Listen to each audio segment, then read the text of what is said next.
Hello everyone. आज हम बात करने वाले हैं क्लास 10th के चैप्टर 4 क्वाड्रेटिक इक्वेशन के बारे में।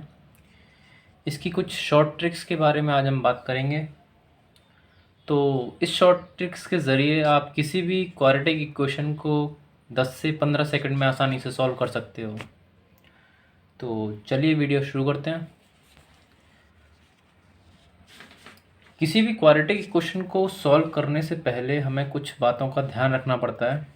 जैसे पहली चीज़ हुई उसके फैक्टर्स। आपको फैक्टर करना आना चाहिए, यानी कि आपने जो बेसिक तरीका पढ़ा है जहाँ पर आप मिडिल टर्म स्प्लिट करने के बाद फैक्टराइजेशन करते हैं, वो चीज़ें आपको ज़रूर आनी चाहिए।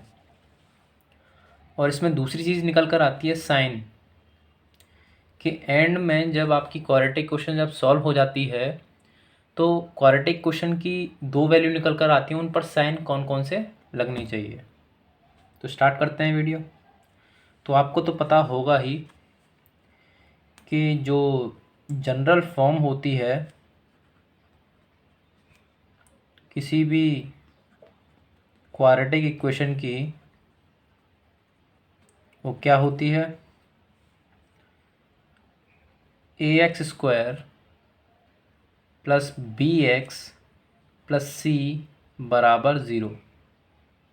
ये आपकी जनरल फॉर्म होती है। बेसिकली क्वाड्रेटिक इक्वेशन जो है उसके चार तरीक़ों से क्वेश्चन बनते हैं।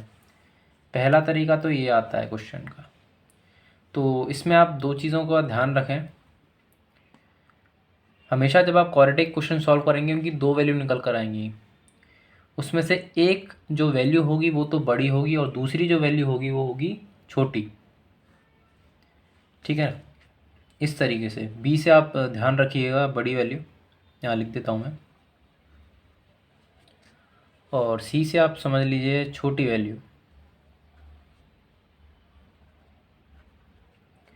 तो इस तरीके से आप कॉलम बना लीजिएगा, एक तरफ बड़ी वैल्यू का और एक तरफ छोटी वैल्यू का।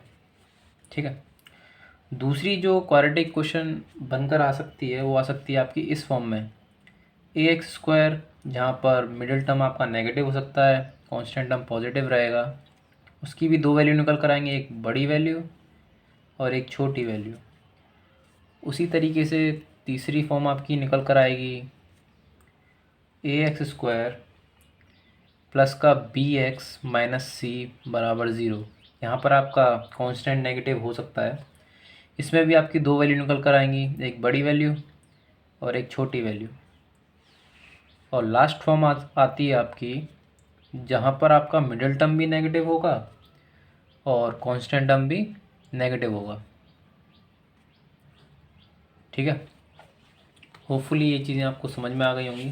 कुछ नहीं है, ये चार फॉर्म होती हैं हमारी क्वाड्रेटिक क्वेश्चन की, जहाँ पर क्वाड्रेटिक क्वेश्चन सॉल्व करने के बाद आपको दो वैल्यू मिलती हैं, आप जिनको रूट्स भी कहते हैं, ज़ीरोज़ भी कहते हैं। तो उनमें से एक वैल्यू तो बड़ी होती है और एक वैल्यू होती है आपकी छोटी। तो अब उन्हीं को हम किस तरीके से शॉर्ट तरीके से कैसे सॉल्व करें बिना ज़्यादा टाइम कंज्यूम किए। तो देखिए, आप दो चीज़ों का ध्यान रखिएगा। प्लस से आप समझ लीजिए कोई बेईमान है, प्लस से प्लस साइन कभी भी आए तो आप इसका मतलब समझ लीजिएगा अपने दिमाग में कि वो बेईमान है। छोटी सी ट्रिक है, आसान हो जाएगा आपको साइन कन्वेंशन याद करने के लिए। और माइनस से आप समझ लीजिए कोई बंदा ईमानदार है। कौन है? ईमानदार है। ये मैंने दोनों चीज़ें लिख दी हैं यहाँ पर। बस इतनी सी छोटी सी बात याद रखनी है आपको, उसके बाद आप आसानी से किसी भी क्वेश्चन को कर लेंगे। तो पहली जो फॉर्म है हमारी क्वाड्रेटिक क्वेश्चन की, उसके साइन कन्वेंशन कैसे आएंगे वो देख लीजिए। तो हम देखते हैं, पहला जो साइन होता है यहाँ पर क्वाड्रेटिक इक्वेशन में, इसका जस्ट अपोजिट साइन कहाँ लग जाता है? बड़ी वैल्यू पे। तो प्लस का क्या आ जाएगा यहाँ पर? नेगेटिव। यहाँ नेगेटिव था तो यहाँ पर क्या आ जाएगा? पॉजिटिव। और यहाँ पर पॉजिटिव था तो यहाँ पर क्या आ जाएगा? नेगेटिव। यहाँ नेगेटिव था तो यहाँ पर क्या आ जाएगा? पॉजिटिव।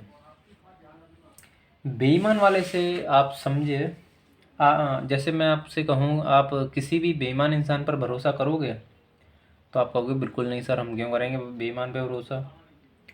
तो वो हमेशा दूसरे इंसान को चेंज कर देता है, यानी कि वो दूसरी वैल्यू को चेंज कर देगा। अब आप इसको ऐसे समझें, ये जो यहाँ पर जो साइन रहेगा कांस्टेंट के पास में, वो हमेशा पीछे देखेगा। पीछे देखा, अरे यहाँ पर तो बेईमान बैठा हुआ है, तो बेईमान बैठा हुआ है तो ये अपने आप को क्या करेगा, चेंज कर लेगा। तो पॉजिटिव का क्या हो जाएगा यहाँ पर, नेगेटिव। आया होगा समझ में आपके। तो यहाँ पर आप देखिए, अब ये देखेगा पॉजिटिव जो कांस्टेंट साइन लगा हुआ है, ये पीछे देखेगा, यहाँ पर बैठा हुआ है। नेगेटिव से क्या बताया मैंने, ईमानदार। तो ईमानदार बैठा हुआ तो ये भी ईमानदार ही रहेगा। ये कहेगा भाई वो ईमानदार है तो मैं भी ईमानदार रहूँगा। फिर ये वाला साइन पीछे देखेगा आपने, यहाँ से फिर ये साइन ऐसे आया है, तो ये वाला नेगेटिव साइन पीछे देखेगा, अरे यहाँ पर तो बेईमान बैठा हुआ है। तो बेईमान बैठा हुआ तो ये अपने आप को चेंज कर लेगा, नेगेटिव से क्या हो जाएगा, ये पॉजिटिव हो जाएगा। उसी तरीके से ये वाला साइन पीछे देखेगा, ये देखेगा यहाँ पर तो नेगेटिव, यानी कि ईमानदार बैठा हुआ है, तो ईमानदारी के साथ ईमानदारी की जाती है हमेशा। ये थे आपके साइन कन्वेंशन। होपफुली गाइस आपको ये सारी चीज़ें समझ में आ गई होंगी। तो अब हम करेंगे क्वेश्चंस, ठीक है। मैं एक रिक्वेस्ट करना चाहूँगा कि आप लोग सिर्फ बैठे बैठे या लेटे लेटे वीडियो ना देखें, हमेशा कभी भी जो चीज़ें बताई जाती हैं उनको नोट डाउन ज़रूर करें। बस आपको थोड़ा सा नोट कर लोगे ना आप एक बार में, तो वो चीज़ें आपकी सारी क्लियर हो जाएंगी, ठीक है। तो प्रैक्टिस के लिए हम कुछ क्वेश्चन करेंगे यहाँ पर। तो जैसे कि हम कोई क्वाड्रेटिक क्वेश्चन ले लेते हैं, अच्छी सी नॉर्मल सी लेते हैं पहले, चलो। तो यहाँ ले लेते हैं हम एक्स स्क्वायर प्लस का 9x प्लस का 20 बराबर 0, ठीक है। तो अब हम यहाँ देख रहे हैं कि यहाँ पर एक्स स्क्वायर का कोफिशिएंट क्या है, 1 है, और यहाँ पर कांस्टेंट नंबर कितना है, 20 है। तो इन दोनों का मल्टीपल करते थे, उसके बाद हम फैक्टर निकाल देते। तो मैंने आपको पहले बताया था वीडियो में कि आपको फैक्टर करना ज़रूर आना चाहिए, आपको बेसिक क्लियर होना चाहिए ट्रिक्स पकड़ने के लिए। जब तक आपका बेसिक क्लियर नहीं होगा तो फिर दिक्कत होगी आपको, थोड़ी सी होगी, ज़्यादा नहीं। तो इन दोनों का मल्टीपल करेंगे, इसका कोफिशिएंट कितना है, एक्स स्क्वायर का 1 है, यहाँ पर कांस्टेंट नंबर 20 है। तो अब दोनों का मल्टीप्लाई करेंगे तो कितना आएगा, 20 आएगा। अब इस 20 को हम दो चीज़ों में ब्रेक करेंगे कि प्लस माइनस करने पे कितना आना चाहिए, बीच वाला टर्म, मिडिल टर्म, यानी कि 9x आना चाहिए। तो मैंने आपको बताया था कि लेफ़्ट साइड में हमेशा b रखेंगे, यानी बड़ी वैल्यू, आपको याद होगा b, और यहाँ c बताई थी छोटी वैल्यू। तो अब देखिए 20 को किस दो नंबरों में ब्रेक करें जिससे कि मल्टीपल करें तो 20 आए और प्लस माइनस करने पे 9 आए। तो मेरे हिसाब से यहाँ पर 5 और 4 आना चाहिए। देखो 5 और 4 जोड़ दोगे तो 9 आ जाएगा, और 5 4 जाए कितना होता है, 20 होता है। अब बात करेंगे साइन कन्वेंशन की। तो दो वैल्यू निकल कर आ गई हमारी। तो मैंने सीखा, अभी हमने अब आपको बताया था कि पहला जो साइन होता है उसका जस्ट अपोजिट आया था बड़ी वैल्यू पे, तो प्लस का क्या आ जाएगा, यहाँ पर नेगेटिव आ जाएगा। अब दूसरा जो साइन होता है छोटी वैल्यू के लिए, वो हमेशा पीछे देखता है। अभी अभी मैंने आपको बताया कि यहाँ देख लीजिए आप, प्लस का मैंने क्या बता रखा है, बेईमान। तो ये देखेगा पीछे, अरे बेईमान बैठा हुआ है तो मैं चेंज हो जाता हूँ। तो पॉजिटिव का क्या हो जाएगा, ये यहाँ से ऐसे एरो कर देता हूँ, नेगेटिव हो जाएगा। तो ये दो वैल्यू निकल कर आ गई, ये आपका हो गया आंसर।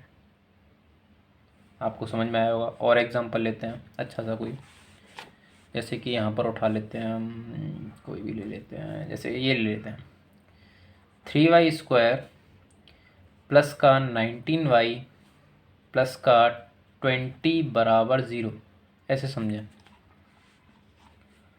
तो अब वहाँ पर क्या था, कोफिशिएंट ऑफ एक्स स्क्वायर 1 था, इसलिए इसका मल्टीप्लाई हुआ था तो 20 आया था। यहाँ पर कोफिशिएंट ऑफ y² क्या है, 3 है, और यहाँ पर कांस्टेंट टर्म कितना है, 20 है। तो दोनों का मल्टीपल करेंगे कितना आएगा, 23 या 60। अब इस 60 को ब्रेक करना है हमें दो वैल्यू में, एक बड़ी और एक छोटी, और प्लस माइनस करने पर 19 आना चाहिए। तो मेरे हिसाब से एक 15 वैल्यू हो जाएगी, एक 4 हो जाएगी। 15 4 जा 60 होता है, और 15 और 4 19 होता है। अब ध्यान दें साइन कन्वेंशन, पहला जो साइन होता है वो अपोजिट आ जाता है। अब ये भी बताया मैंने, प्लस का क्या हो जाएगा, यहाँ पर नेगेटिव हो जाएगा।